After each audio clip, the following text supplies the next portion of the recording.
Those iconic neon discs served as a destination point for music lovers over generations.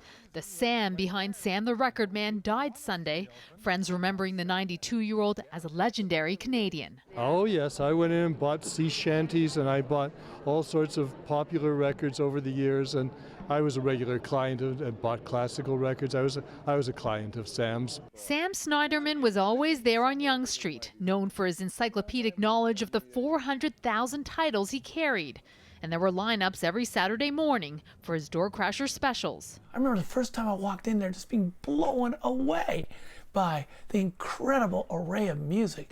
It was record heaven. You'd go to Sam's and it was just wall to wall of albums spread across 3 stories. Sort of like in the periphery, there was always like a next room and then a next room and then, He was often referred to as the godfather of Canadian music, kickstarting the careers of Joni Mitchell, Gordon Lightfoot, even the Guess Who. And when they couldn't get a record made, they would often come to him for advice.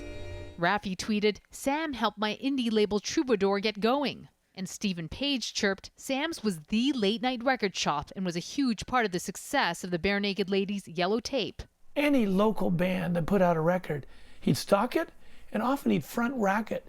So you'd have Jimi Hendrix, The Doors, and Perth County Conspiracy right beside each other. Sam Sniderman had a passion for spreading Canadian music long before CanCon rules were in place, a mecca for music lovers for 4 decades until the doors came to a close in 2007.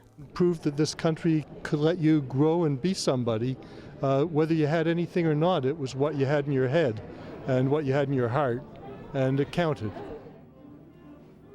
And can you believe he started selling records at the age of 17 and expanded to 130 locations in its heyday? Sam the Record Man was also the first place in Toronto where you could buy an import. So if you, wanted a British or a European record, it was really the only place to go. Exotic. Yeah. Yeah.